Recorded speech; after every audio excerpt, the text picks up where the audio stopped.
Horas, horas, horas, horas. Balige Academy dari tepian Danau Toba yang indah. Oke pemirsa, kita akan membahas lagi bagaimana kesesatan ya pengadilan pada tahun 2016 ya, rekayasa kematian Vina dan Eki di Cirebon yang mengakibatkan 8 terpidana ya ini ya di penjara ya, sakatatal 1 orang 8 tahun, yang ketujuh itu di penjara seumur hidup. Bahkan PK-nya kemarin tanggal 16 Desember 2024 ditolak oleh majelis hakim yang terdiri dari hakim ketua agungnya ya, hakim agung sebagai ketuanya adalah Burhan Dahlan, anggotanya ada Yohanes Priyana, ada Jupriyadi, ada Prim Haryadi dan lainnya ya. Dan persidangan baik pada pengadilan negeri Cirebon tahun 2016 sampai banding, sampai kasasi, sampai kemarin PK tahun 2024, semuanya mengabaikan digital atau scientific evidence seperti ekstraksi HP dari HP Samsung Galaxy almarhum Pina ya, di situ yang telah diekstraksi oleh digital forensik Polda Jabar menggunakan Celebrite UV, dan itu tidak disajikan di persidangan dan diakui kemarin oleh para jaksa pada saat PK tersebut. Dan ini diabaikan, padahal itu diekstraksi oleh Polda Jabar sendiri, bahwa ketika dituduhkan serangkaian pemerkosaan bergilir, pemukulan pakai batu, pakai bambu, sampai pembunuhan ya, mulai 21.15 sampai 22.30 ya, dituduhkan, dituntut dan didakwa itu oleh para jaksa itu, ternyata ada komunikasi SMS chat ya oleh almarhum Pina ke temannya Widi pada pukul 22.14.10. Bayangkan ya, itulah rangkaiannya, periode waktunya 21.15 sampai 20.30, tapi 22.14.10 almarhum Pina masih melakukan aktivitas SMS messages ya. Nah, itulah diabaikan hal seperti itu, padahal itu sangat penting dan bisa membebaskan ke 8 terpidana saat itu tahun 2016. Jadi semua diabaikan. Kemudian kita lihat lagi nih pada video kali ini, kita lihat bahwa digital evidence lainnya berupa CCTV itu sampai keputusan, sampai ada di keputusan tahun 2016, bahkan sampai PK kemarin itu CCTV belum dibuka. Ya, ini kita akan bacakan penjelasan dari 3 rekan Rudiana ya. Aibtu Rudiana saat itu ya. Mulai dari Dodi Irwanto, Gugun Gumilar dan Safrudin ya kalau nggak salah. Nah, itu dia. Jadi itulah Andi Safrudin, dari ketiganya itu nanti kita bacakan, oke? Sekarang kita bacakan keterangan mereka bertiga sebagai rekan kerja Aibtu Rudiana ya, soal 3 orang polisi yang mengatakan bahwa CCTV belum dibuka. Bayangkan, itulah kualitas kepolisian Republik Indonesia yang merupakan kepolisian terburuk se-Asia Tenggara. Oke, kita bacakan ya. Oke, lanjut. Dodi Irwanto bin Durrahman di bawah sumpah pada pokoknya menerangkan sebagai berikut. Bahwa akhirnya saksi bersama-sama dengan rekan yaitu Aibtu Rudiana, Bribka Gugun, dan Brigadir Andi Safrudin melakukan penyelidikan di sekitar TKP. Dan kemudian pada tanggal 31 Agustus 2017, sekira jam 14 WIB, saksi dan teman-teman di sekitar flyover, tepatnya depan SMP 11, bertemu AF dan Dede, umur kurang lebih 25 tahun, bekerja di cucian mobil, dan didapat informasi ada ribut-ribut pada waktu kejadian tanggal 27 Agustus 2016 sekitar jam 23 WIB. Setelah Rudiana memperlihatkan sepeda motor Eki, AF dan Dede membenarkan pengemudi sepeda motor tersebut yang dipepet, dikeroyok, namun masih melarikan diri ke arah Talun, Kabupaten Cirebon, dan masih dikejar-kejar. Ciri-cirinya pelaku ada yang memakai tensoplas di kening dekat alis. Ya, tunggu dulu ya. Jadi nanti kita dapatkan ya di keputusan PN Cirebon tahun 2016 itu ada pattern yang sama, yaitu bahwa pendakwaan penuntutan ini sangat bergantung pada kesaksian 2 orang ini ya, AF dan Dede gitu. Aib dan Dede terus berulang dirujuk ya. Jadi sumber utama, bayangkan ya, CCTV-nya nanti diabaikan, SMS, ekstraksi SMS diabaikan, hanya bergantung pada Aib dan Dede ya. Oke, lanjut.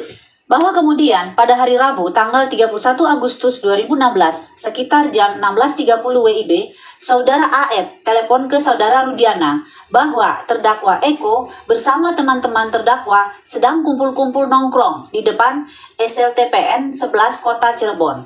Setelah dapat informasi, kami mempersiapkan segala sesuatunya. Kemudian, saksi bersama-sama dengan rekan yaitu Aibtu Rudiana, Bribka Gugun, dan Brigadir Andi Safrudin melakukan pengamanan terhadap 8 orang yang diduga telah melakukan pengeroyokan hingga meninggal dunia, yaitu terdakwa Eko, Saudara Sudirman, Saudara Suprianto, Saudara Hadi, Saudara Jaya, Saudara Eka, Saudara Saka, dan Saudara Aldi. Hanya Saudara Aldi yang tidak ikut melakukan pengeroyokan, sehingga dibebaskan. Nah, itu tadi ya, Aep dan Dede. Ciri-ciri pelakunya adalah memakai tensoplas di kening katanya. Bayangkan ya, kedua orang ini dipakai sebagai narasumber utama dan bisa menunjuk 8 orang tersebut tanpa ada scientific evidence sama sekali. Malam-malam. Luar biasa ini ya. Aduh, fiksinya ini. Oke, lanjut. Bahwa dari 8 orang yang diamankan, saksi hanya menginterogasi Saka Tatal dan diakui Saka Tatal memukul korban sebanyak 2 kali di bagian pipi, sedangkan yang menginterogasi Jaya adalah Saudara Rudiana dan diakui Jaya ikut memukul. Bahwa setelah mendapatkan pengakuan tersebut kemudian dilaporkan ke Reskrim.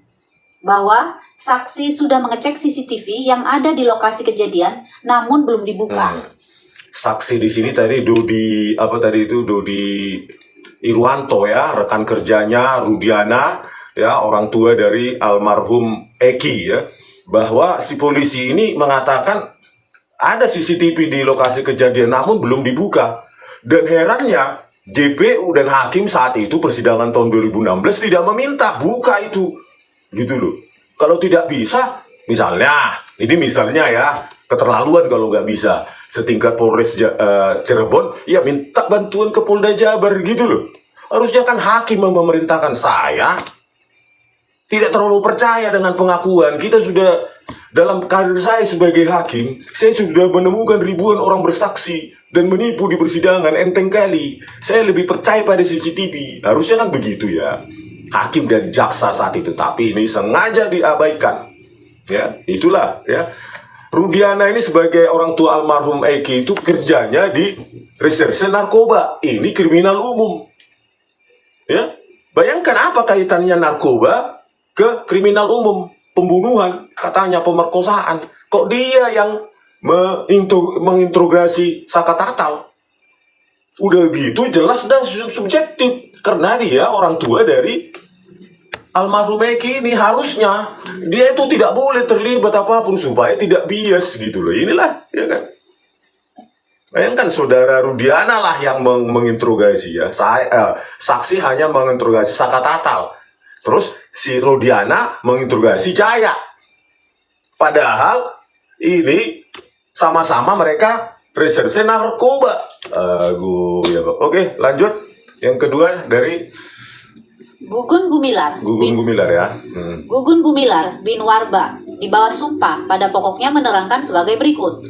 Bahwa kemudian pada hari Rabu tanggal 31 Agustus 2016 pagi, saksi ditelepon Saudara Rudiana. Lalu kami membentuk satu tim yaitu Aibtu Rudiana, Bribka Dodi Irwanto bin Durrahman, dan Brigadir Andi Safrudin melakukan penyelidikan di sekitar TKP yang pada akhirnya bertemu Saudara AF dan Saudara Dede, pegawai cuci motor yang berjarak kurang lebih 500 meter dari flyover Jembatan Layang Talun. Bahwa tempat cuci motor tempat Saudara AF dan Saudara Dede letaknya berdempetan dengan SLTPN 11, hanya berjarak gang saja. Lalu Saudara Rudiana memperlihatkan foto sepeda motor anaknya kepada Saudara AF dan Saudara Dede. Dan dari mereka diperoleh informasi kalau pada malam kejadian telah terjadi keributan dan saling kejar-kejaran motor, dan salah satu yang mengejar ciri-cirinya menggunakan tensoplas, plaster, di kening dekat alis. Sama ya. Jadi kesaksian rekan kerja polisi reserse narkoba ini, ya, rekan kerjanya Rudiana ini bernama Gugun Gumilar.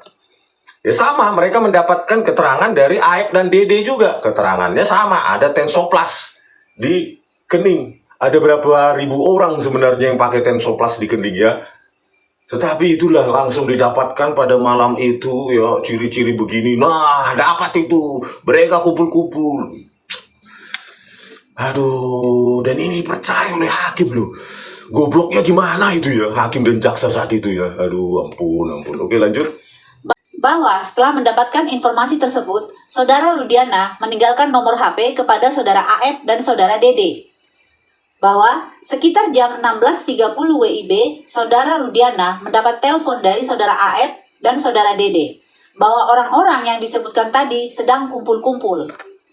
Bahwa setelah mendapatkan informasi tersebut, saudara Rudiana mempersiapkan surat perintah tugas penyelidikan. Nah, tunggu dulu ya. Rudiana mendapatkan informasi dari Aep dan Dede. Rudiana, ya, di samping ayah almarhum korban harusnya nggak boleh terlibat, juga dia adalah reserse narkoba. Kok bisa dia mempersiapkan surat perintah tugas penyelidikan? Memangnya narkoba ini? Aduh, hancur, Kapolri. Kayak mananya kalian, birokrasi aja pun hancur. Oke, lanjut. Bahwa kemudian saksi bersama-sama dengan rekan yaitu Aibtu Rudiana, Bribka Dodi Irwanto bin Durahman, dan Brigadir Andi Safrudin menuju SLTPN 11 dan melakukan pengamanan terhadap 8 orang yang diduga telah melakukan pengeroyokan hingga meninggal dunia, yaitu terdakwa Eko, saudara Sudirman, saudara Suprianto, saudara Hadi, saudara Jaya, saudara Eka, saudara Saka, dan saudara Aldi. Hanya saudara Aldi yang tidak ikut melakukan pengeroyokan sehingga dibebaskan. Terus.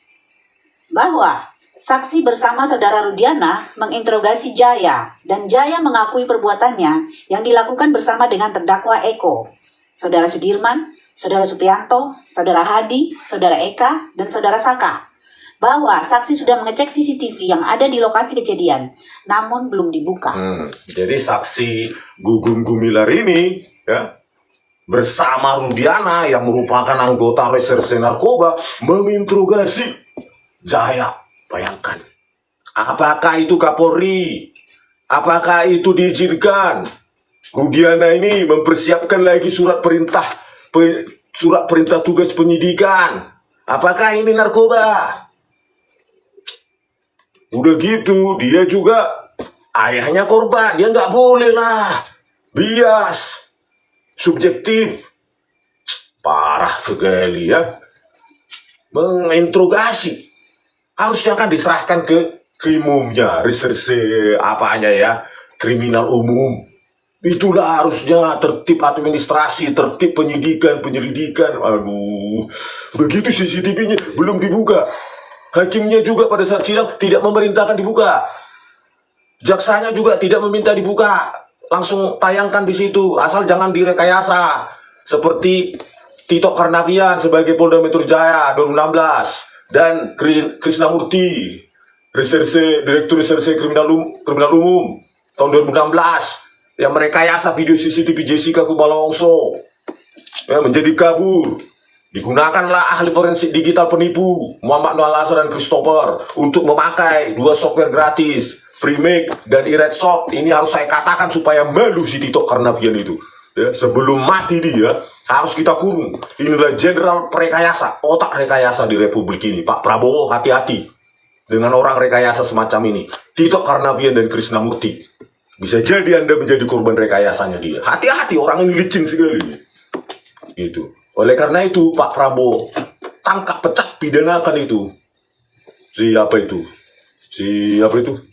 Tito Karnavian itu ya, otak rekayasa itu. Dia terbiasa dia itu merekayasa kasus itu. Bayangkan anak manusia dikurung, dipidana, ya, 20 tahun penjara itu. Ya inilah juga ya, scientific crime investigation abal-abal. Ekstraksi SMS nggak dipakai, diabaikan di persidangan, diterima saja. CCTV ada di lokasi kejadian namun belum dibuka. Sampai persidangan selesai belum dibuka juga. Memang Konoha ya, Republik Kepolisian terburuk Se-Asia Tenggara. Oke, lanjut. Terakhir nih. Andi Safrudin di bawah sumpah pada pokoknya menerangkan sebagai berikut. Bahwa awalnya pada tanggal 27 Agustus 2016, sekitar jam 24 WIB, saksi yang sedang piket di Polres Kota di SMS saksi Rudiana yang menginformasikan anaknya yang berumur 17 tahun ada di kamar jenazah RSUD Gunung Jati karena kecelakaan tunggal. Bahwa sekitar jam 14 WIB, saksi bertemu dengan saudara AF dan saudara Dede dan menanyakan apakah waktu malam minggu melihat ada kejadian motor dikejar-kejar oleh gerombolan dan mereka melihat dari jarak 20 meter ada beberapa motor yang saling kejar-kejaran. Bahwa ciri-ciri salah satu pelaku memakai tensoplas di sekitar mata dan para pelaku sering nongkrong di depan SMP 11. Lalu saksi Rudiana meninggalkan nomor handphonenya kepada saudara AF dan saudara Dede. Bahwa setelah itu saksi menuju ke perumahan Garden mencari CCTV, tapi tidak bisa dibuka karena tidak ada operatornya. Tadi alasannya belum dibuka. Sekarang kalau si Andi Safrudin, ya rekan kerjanya si Rudiana ini mengatakan tidak bisa dibuka karena tidak ada operatornya. Ya, harusnya kalau memang itu alasannya, hakimnya atau bos di atas mereka ini, bos penyidikan di Polres Cirebon sampai Kapolresnya, ya, tas siapa itu nama Kapolresnya saat itu, ya perintah, ini ahli kami, ayo buka, itu loh di VR-nya, masa hanya karena tidak ada operatornya, nggak bisa mengekstraksi itu, mengekspor itu ya, mengekspor yang anak-anak SD aja tinggal colokkan, tinggal pilih mana kanalnya, timestamp-nya mulai kapan sampai kapan itu bisa gitu loh, ya, sekelas Polres Cirebon. Alasannya tidak ada operator, tidak bisa kami buka. Aduh, ya bak. Parah kali ini scientific crime investigation. Polisi ini ya mengkhawatirkan kita kalau begini caranya menyelidiki, siapapun bisa kena jebak kayak gini. Hanya dibutuhkan 2 atau 3 saksi seperti AF, Dede dan Liga Akbar. Habislah kita masuk penjara. Seumur hidup. Bayangkanlah itu, ya. Inilah Pak Prabowo, secepatnya lah pecat Listio Sigit Prabowo ini, ya. Karena sudah kita minta pun, dia udah berjanji nih tim susnya isinya Irwasum lah, Propam lah, ada Kabar Eskrim lah, hasilnya 0. Juni loh dia berjanji seperti itu. Bayangkan omongan, statement dari seorang Kapolri gak bisa kita pegang. Berigal Indonesia ini. Anggaran tahun depan untuk Polri 126 triliun Pak Prabowo. Masa manusia jadi seperti ini dipertahankan? Udah tidak ada prestasi lagi. Harusnya kan kayak gini. Oh ya memang kami Mahkamah Agung memang janganlah kalian memang CCTV nggak dibuka saat itu. Ekstraksi SMS-nya juga tidak dipakai di persidangan. Hanya kesaksian AF, Dede, dan satu lagi Liga Akbar. Itu aja lah, coba bayangkan. Ya, memidana orang seumur hidup. Bagaimana kita ini, Ketua MA, Jaksa Agung, rapatlah kalian. Kalau kalian masih manusia ya, dengan kenyataan seperti ini tetap ditolak, ya, semua bukti ilmiah diabaikan. Ya, Indonesia ini hanya membutuhkan 3 orang saksi. Cukup untuk memidana orang seumur hidup. Dan ini akan diketawakan lah ya. Kalau Pak Prabowo ngomong di internasional, ya kan berpidato berapi-api, berorasi dengan retorikanya, penegakan hukum yang tegas, koruptor akan kita begini-beginikan. Tetapi begitu mereka dapat informasi, ya, negara-negara maju itu dapat informasi dari kedutaannya masing-masing, apa yang mereka katakan, mereka akan tertawa. Bagaimana itu yang sudah viral kemarin aja, Vina Cirebon, cuma modal kesaksian, ekstraksi SMS tidak dipakai, CCTV belum dibuka karena tidak ada operatornya. Gimana sidangnya? Udahlah, janganlah kita investasi ke sana, negara odong-odongnya itu ya, gitu. Negara main-mainan itu, gitulah. Ya ini akan dicatat dalam sejarah betapa rusaknya peradilan kita ini. Rusak, tidak ada, ya. Begitu sudah ya ingin dimenangkan ini kasus, sudah logika jaksa sama hakim langsung tumpul setumpul-tumpulnya sampai Pertanyaan untuk anak SD pun harusnya bisa ini. Kenapa CCTV-nya tidak dibuka? Oh, tidak bisa dibuka karena tidak ada operatornya. Panggilnya dulu ahlimu dari Polres Cirebon. Kata hakim harusnya. Kalau tidak bisa, minta bantuan sama Polda Jabar. Nggak bisa lagi. Minta Barreskrim Polri. Nggak bisa lagi. Ya sudahlah. Bubarkan aja kepolisian kalau cuma buka ekspor DVR aja nggak bisa. Aku ya apakah ekstraksi SMS-nya mana? Ada nggak selain kesaksian dari ARDD dan Liga Abar? Aduh, pertanyaan anak SD itu, hakim. Dibayar kalian dengan keringat rakyat, hakim. Oke pemirsa, kita bahas lagi nih ya. Dengan bukti-bukti dari keputusan dan lain-lainnya. Pokoknya jangan hoax ya. Harus dari keputusan mereka kita analisa, iris-iris satu demi satu. Begitupun nanti alasan penolakan PK ke-8 terpidana ya. Pina Cirebon itu. Kita iris satu-satu. Ya. Saya tidak ingin ya mendengarkan, oh iya sudah inkrah, sudah selesai. No. Ini saintifik. Tidak ada yang selesai ketika saintifik itu, sains itu tidak digunakan. Maka keputusan itu hanya berdasarkan asumsi. Kecuali memang tidak ada ya bukti saintifik. Oke lah. Ini yang ada kok diabaikan. CCTV ada. SMS ekstraksi ada. Dan kenapa tidak diekstraksi HP-nya almarhum Eki? Tidak ada, gitu. Harusnya kan hakim memerintahkan saat itu dan jaksa. Tidak ada. Padahal ada HP-nya itu, ada di tangan bapaknya. Tidak diekstraksi. Ada apa? Gitu loh. Kalau benar ini mereka pelakunya, semua bukti saintifik itu harus konvergen, merujuk ke mereka semua. Barulah kita, jangankan seumur hidup, lebih dari itu pun rakyat mungkin rela, gitu loh. Ya, nggak ada yang selesai dengan inkrah-inkrah itu ya. Bagi saya seorang saintis, ya, kalau dia mengabaikan bukti-bukti saintifik, bagi saya tidak akan pernah selesai. Mungkin orang hukum bisa bilang selesai, tapi dalam dunia sains tidak ada yang selesai seperti itu. Ya, bagi mereka itu, bagi kita rakyat, apalagi yang mengenal matematika dan sains itu tidak pernah selesai. Oke, sampai jumpa di video kami selanjutnya. Horas.